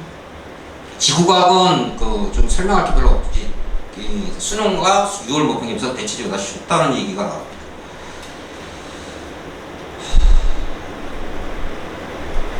과학당국 예상 등급 컷인데요. 여기 4개에 해당되는 부분 갖고 이제 얘기를 하는데, EBS UA 메가스터디 돼서 1등급만 잠깐 볼게요. 물리학 같은 경우는 이제 다 44점이죠. 이게 문항 구성이 2점짜리 몇 점하고 3점짜리 몇 점으로 되어 있거든요. 그러면 3점짜리 2개 틀리면 이제 44점입니다.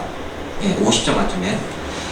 근데 이 화학하고 생명과학을 잠깐 보시면 등급컷이 45점이에요. 그러니까 이 얘기는 3점짜리 하나고 2점짜리 하나 틀렸다는 거예요. 그쵸? 그럼 2점짜리는 1등급 학생들이 틀릴 수가 없어야 되거든요, 사실은. 근데 이게 왜 틀리냐면요. 비유적으로 지금 말씀을 드릴게요. 자료 제시형 문제, 좀 쉬운 예로, 여러분들이 어머님들은 물에 해당되는 부분이 0도씨에서 녹는다고 알고 계시잖아요. 또는 0도씨에서 언다고 알고 계시죠. 근데 자료에 가열곡선을 그려줘요. 얼음부터 시작해서요. 중간에 이제 0도씨에서 이렇게 해갖고 올라가는 이런 가열곡선을 그려줘요. 이 자료를 통해서 알 수 있는 사실은 하고 물어보면 4번 같은 그게 매력적인 오답이라고 하는데 어느 점은 영도시다. 그건 저희들이 알고 있잖아요. 냉각 곡선 안 보더라도 알고 있죠. 알고 있는 아주 기본적인 사실. 그러면 그 학생들은 거기다가 동그라미를 안 쳐요. 다른 데다 치죠. 근데 그거는 함정이에요. 거기가 틀린 거거든요. 다음 자료를 통해서 알 수 없는 사실은 거기에 해당되면 4번에도 동그라미 쳐야 돼요. 어느 점에 대한 냉각 곡선이 안 나와져 있잖아요. 냉각 곡선이라는 게 안 나와져 있는 상태인데 어느 점을 알 수가 없거든요. 자료만으로는. 그러니까 그런 형태입니다. 그러니까 그런 게 저희들이 함정이라고 그러는데 저는 이제 매력적인 오답이라고 하는데 학생들은 거기에서 많이 속아 넘어가요. 그러니까 2점짜리가 학생들이 속아 넘어가기 쉬워서 이건 좀 제가 물리를 전공해서 그런지 몰라도요. 화학하고 생물은 그렇게 난이도가 그렇게 깊지가 않아요. 학문적인 깊이에 대한 난이도가. 그래서 말 같은 걸로 이렇게 학생들한테 많이 이렇게 속아 넘어가게 많이 만듭니다. 그래서 2점짜리를 틀려서 요런 점수 분포가 나온 겁니다. 네, 과학, 지구과학은 요번에 문제가 쉬웠기 때문에 47점까지 한 문제 틀렸으면 학생들이 1등급이라는 거 보면 알 수 있죠. 나머지는 이제 물리 2, 화학 2, 생명과학 2, 지구과학 2는 그냥 보시면 될 것 같고요. 그 다음에 과목별 문항 분석인데요. 물리학은 크게 3개의 단어로 되어 있거든요. 근데 역학과 에너지란 요 단원명이 중단원이 3개의 또 단원으로 되어 있어서요. 아무래도 그 문항별로 원래는 고르게 분포를 해야 되는데 여기 큰 단원의 중간에 해당되는 중간 단원이 3개 단원이에요. 나머지 단원보다 하나가 더 많거든요. 그래서 여기에 좀 비율이 좀 많이 올라갑니다. 그래서 역학 파트가 9문항이었고요. 이번에 물질과 전자기자라는 파트가 6문항, 파동과 정보통신 5문항이 나왔습니다. 화학은요, 화학의 첫걸음이라고 하는 문항에서 5문항, 원자의 세계 5문항, 그 다음에 화학별학과 원자 세계 4문항, 역동적인 화학과는 6문항. 그래서 보편적으로 이제 그 출제에 해당되는 단원별로 골고루 출제됐다는 걸 볼 수 있고요. 생명과학은요, 1단원, 2단원에서 기출된 게 3문제, 마지막 5단원에서 3문제, 나머지가 3단원하고 4단원에서 중점적으로 나왔거든요. 네. 아무래도 그 내용 자체가 3단원, 4단원이 어려운 변별력 있는 문제를 많이 실을 수가 있고요. 그리고 여기가 되게 중요합니다. 그래서 여기는 단원별로 이렇게 조정이 잘 안 돼요. 이 위주로 조정됩니다. 네. 지구학은 이제 1, 2, 3단원에 해당되면 저 비슷비슷하죠. 6문항, 7문항, 10문항 이렇게 있어요. 네. 과목별 특이사항이고 고난도 문항인데요.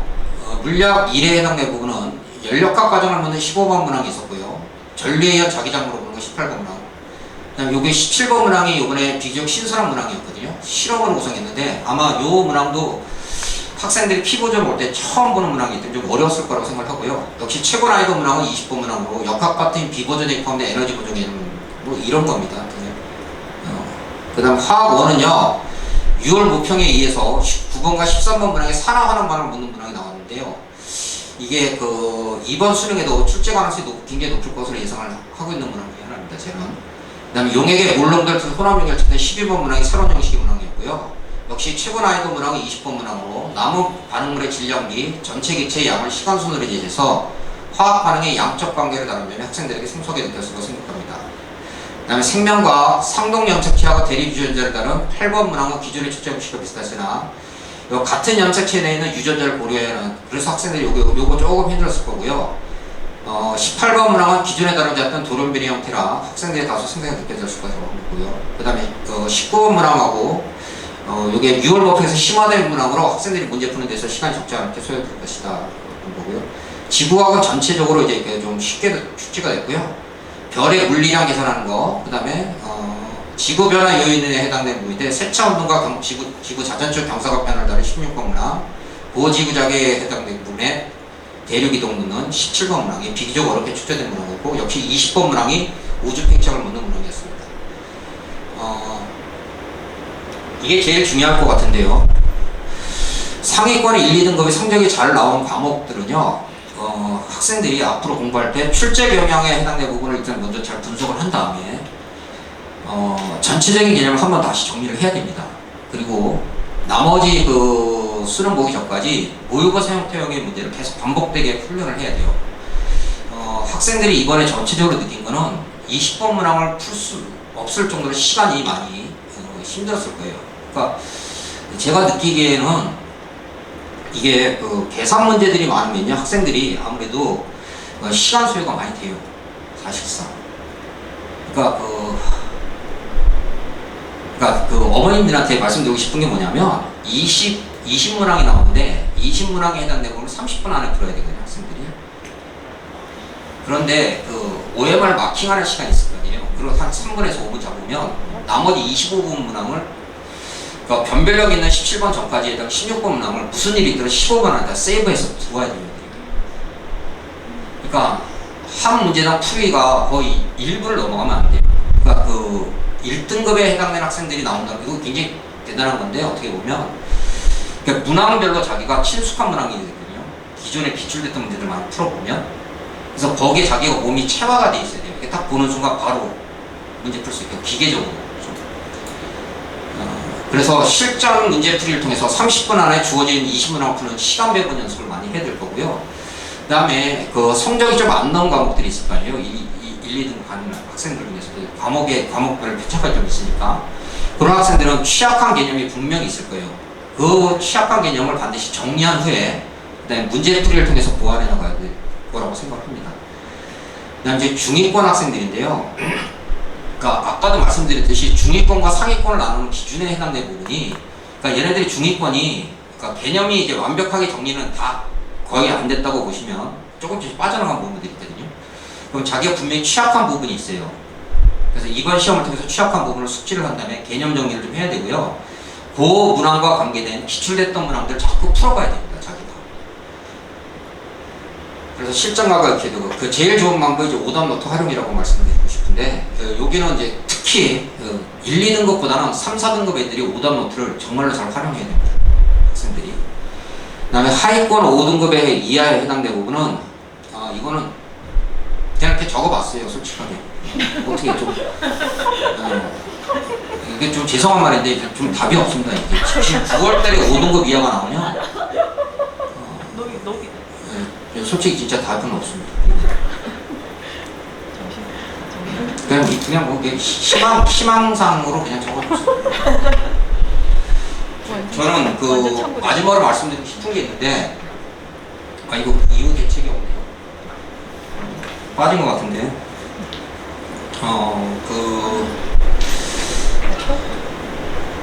이게 저가 그 같은 고등학교 학생 때 제 친구뿐만이 아니라 제가 학생들 가르치면서 느꼈던 하나인데요.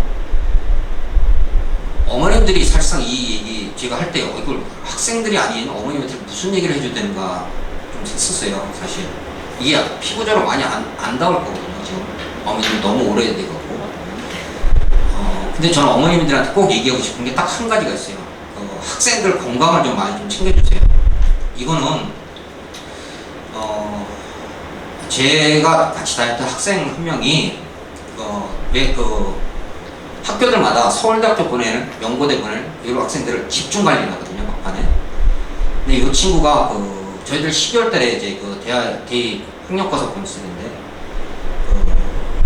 2주 전에 감기를 되게 심하게 앓았어요. 근데 그거 딱 2주거든요. 근데 저희들 수능 징치랑 이제 학력고사 점수인데 340점, 체력자까지 포함 340점 만점인데 그게 280점밖에 안 나왔어요. 계속 모의고사가 300점이 넘었던 애가 모의고사만 2주 동안 손을 놨더니, 그래서 억울하잖아요. 자기보다 공부 못했던 애들이 서울대학교 들어가니까. 그래서 재수를 했어요. 근데도 결국 못 갔거든요. 그러면 그 2주 앓은 것 때문에 12년 농사, 자기 딴에는 12년 농사를 망친 거예요. 근데 그런 일례들이 되게 많아요. 제가 가르치는 학생들 중에서 몸이 체력적으로 안 돼갖고요. 얘는 분명히 인서울에 있는 좋은 대학교를 갈 수 있는 실력인데도 불구하고 고등학교 3학년 되면 되게 많이 좁니다, 애들이. 체력적으로 못 버티는 애들. 그러니까 뇌에서 시키는 거예요. 잠을 자라고.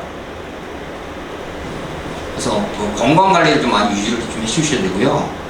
너무 공부 좀 몰아가지 마시고 애들 운동 좀 시키세요. 제가 이 체력적으로 싸워야 되거든요, 애들이. 그래서 그런 게 안타까운 형들이 많습니다. 그래서 어머님들한테 부탁하고 싶은 건 아무래도 여기 지금 다 아직까지는 고등학교 3학년 올라가기 좀 전이라고 생각이 드는데 부지런히 간식도 많이 주시고요. 좀 운동 좀 시키시고요. 뭐 저는 되게 운동하는 걸 싫어하는데 어쩔 수 없습니다. 체력 관리에서 진짜 새벽 2시, 3시까지 공부할 수 있는 체력이 진짜 필요해요. 이상으로 마치겠습니다. 네, 수고하셨습니다.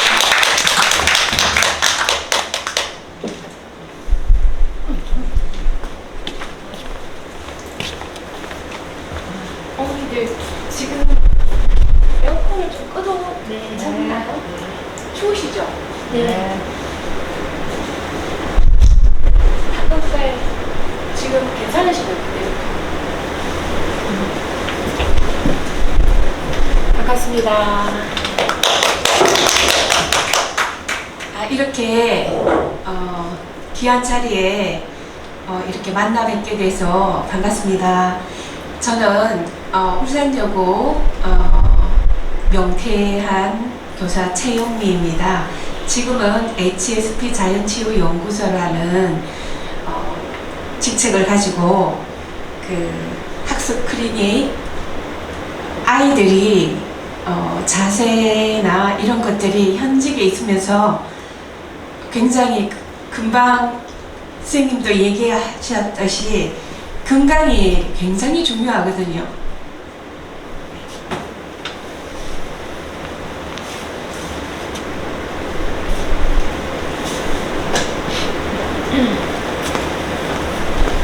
제가 8월달에 갑자기 전혀 명퇴를 하고 제 대학원 공부를 하고 있는 중에 7월 말에 지인이 자기 아이를 제가 현직에 있었기 때문에 상담을 달라고 해서 고1 학생인데 상담을 해드렸어요. 상담을 1시간 진행을 하면서 이대로는 안 되겠구나. 너무 급박한 생각이 들어서 휴가를 가려고 준비를 해놓았던 것을 모든 일정을 취소하고 중3 학생하고 고1 학생을 고3 수업을 하는 수업을 진행했습니다. 그리고 그 과정에서 혼유교육의 김동수 대표님하고 중앙여고의 교장선생님을 만나게 됐는데 그 말씀 중에 대화 중에 전교 1등 하는 학생이 자살을 했다. 우리 학교에 이런 이야기를 들었습니다. 참 심각하구나. 또 이 고1 학생과 중3 학생을 상담을 이렇게 고등학교 공부에 대해서 이렇게 상담을 해드리면서 지금 학생들이 코로나를 겪으면서 심각하게 예전보다도 또 울산 전체도 그랬지만 교육부에서 독서가 굉장히 강조되어서 책축제라든지 학교에서 국어 시간에 한 학기 한 권 읽기라든지 많은 독서 이렇게 강화하는 정책들이 활성화될 때 제가 근무를 했었거든요. 근데 이 코로나 시점과 함께 많은 학생들이 큰 변화를 겪고 있더라고요. 그리고 두 학생이 지금 제가 관리하고 있는 학생이 북구 쪽에서 전교 1등을 하는 학생인데 아직 수능 준비를 해본 적이 없다고 합니다. 한 번도. 스스로 공부하는 시간이 있느냐고 질문을 했더니 학원 다니는 시간이 다 있고 스스로 공부하는 시간은 제로였습니다. 두 학생 마찬가지였고 심각하구나. 뭔가 스스로 공부하는 시간을 이렇게 가지게 하고 습관화를 하는 일을 좀 한번 도와야 되겠다. 그리고 초등학교 이후에 중학교에 학원을 오가면서 그 독서하는 시간을 독서를 해본 적이 있냐고 했더니 교과서 이외에 독서를 해본 적이 없다 하더라고요. 저는 그 이야기를 듣고 굉장히 심각하게 느껴져서 책 읽는 그것을 저와 같이 하고 한번 스스로 공부하는 그런 것을 준비하는데 고1이지만 그리고 이종사촌 1명, 중3 학생까지 대부분 아이들이 이 고1과 중3 학생들이 초등학교 때, 중학교 때 논술 학원을 다녔다고 하더라고요. 여기 있는 부모님들도 논술을 보내고 계시나요? 보내고 계신 부모님. 대부분 그 아이들도 논술 학원을 다녔다고 하는데 책 읽기는 안 되었다고 합니다.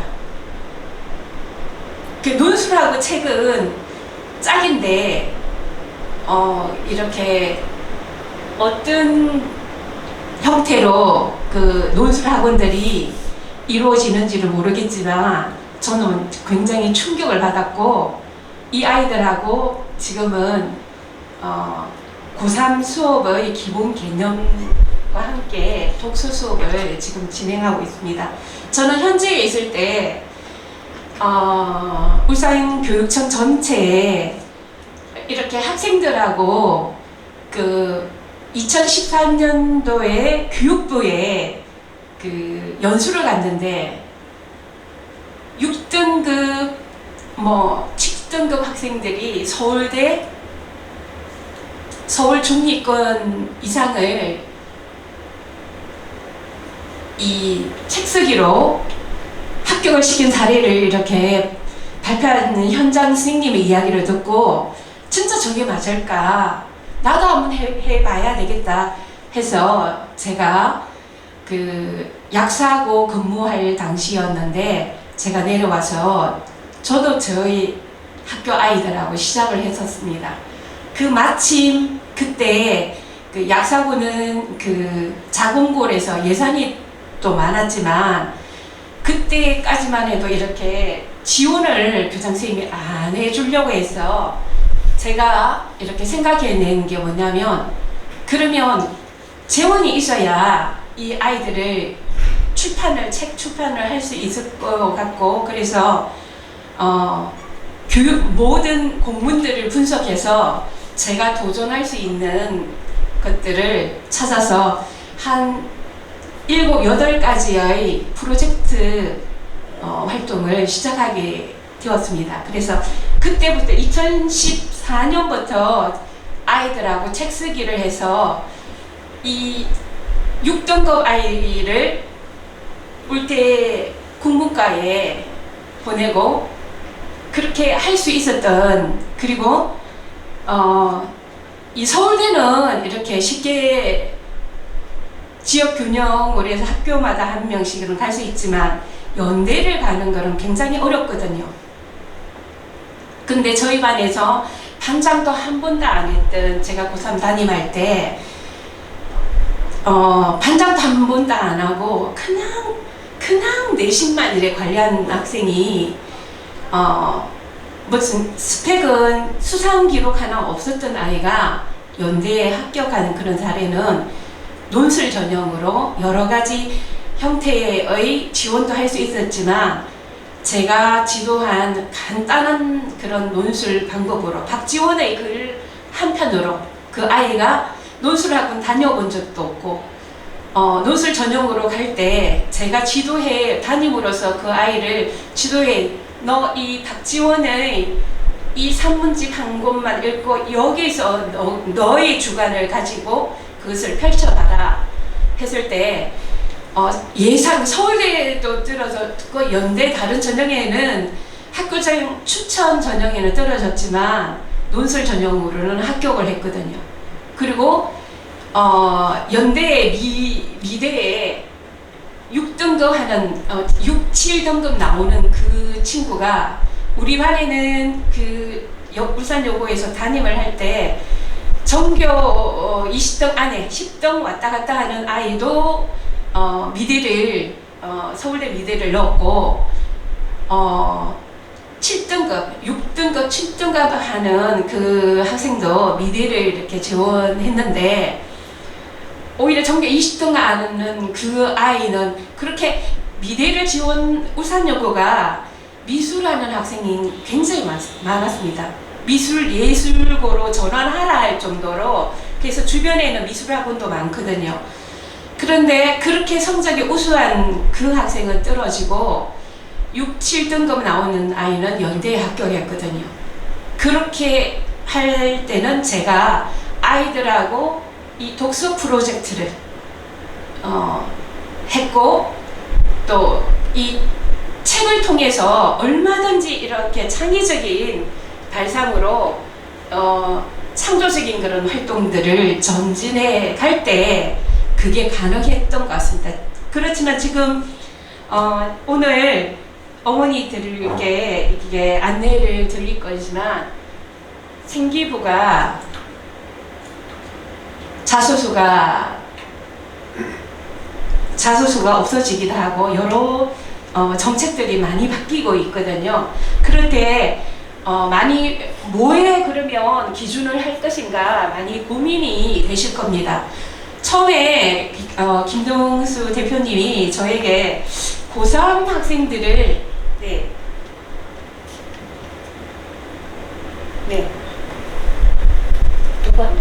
고3 학생들을 대상으로 이런 자료를 준비하면 된다고 하셨는데 오늘 여기 저도 오늘 와서 보니까 사실은 자료를 어마어마한 양으로 일반적으로 근원적인 그런 학부모님들에게 도움되는 자료들을 제가 준비를 했다가 오늘 어젯밤 12시 돼서 최종적으로 많은 양들을 제가 삭제를 했거든요. 오히려 삭제한 내용들이 참 많이 오늘 오신 분들한테 도움이 되었겠구나 싶습니다. 제가 현직에 있을 때 학생들하고 고3 담임들이 저한테 굉장히 그 학교에 수시를 이렇게 대학에 자료를 제출할 때 각종 많은 대회나 학교를 홍보할 수 있는 내용을 자료를 제출할 때 제가 했던 많은 활동들이 너무나 이렇게 그 학생들을 행동으로 움직이게 하는 그런 대회들을 만들어서 해왔기 때문에 그 가치를 잘 모르시다가 나중에는 아시고 굉장히 감사를 하시고 제가 또 제 반 아이들이 2010년도 울산여고가 있을 때 수시에 이렇게 어떤 자료가 있어야만 그 자기소개서라든지 이런 거 독서 자료나 생기부를 활용할 수 있는 그 준비되어 있는 학생들이 2010년도에는 없었기 때문에 저희 반 아이들만 그 수시를 지원할 수 있는 그런 상황이었습니다.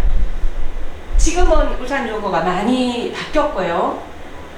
이렇게 학생들하고 책을 고등학교 가서 책 읽을 시간이 언제 있는가? 저는 이제 틈틈이 제가 도서관을 아예 보통은 동아리를 하나만 하지만 저는 자율 동아리를 제 동아리 아이들은 3-4개를 구성해가지고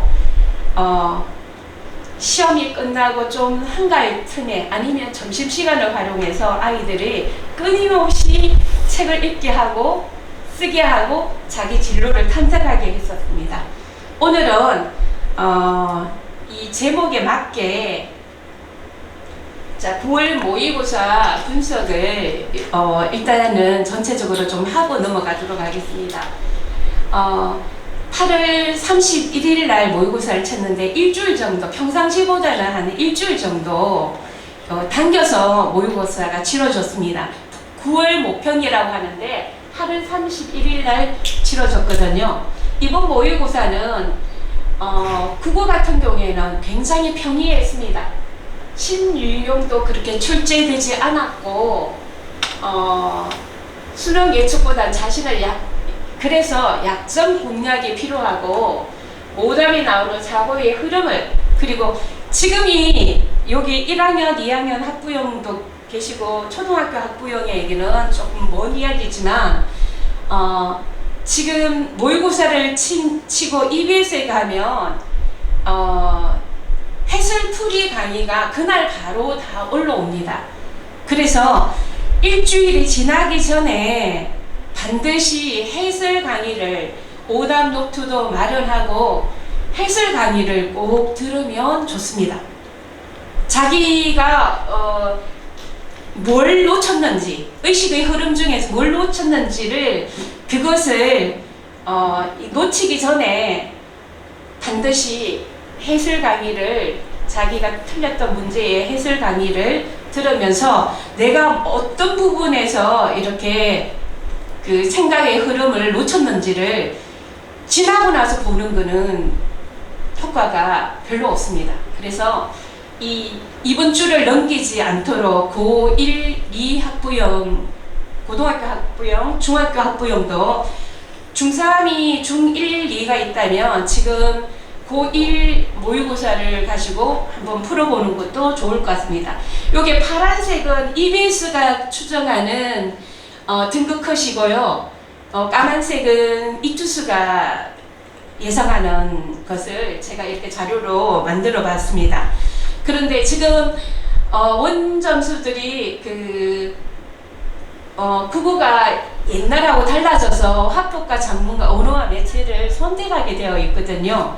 그래서 요거 지금 고1 학부형들이 2학기 때 1학년 같은 경우에는 지금 선택 과목을 선택할 시기가 되었는데 나중에 2학년 가서 3학년 가서 선택할 때 뭘 선택할 것인가, 수능 3학년 9월 모평까지는요, 저는 개인적으로 추천이 언어와 매체를, 저기에 주로 뭐가 나오냐면 문법이 나옵니다.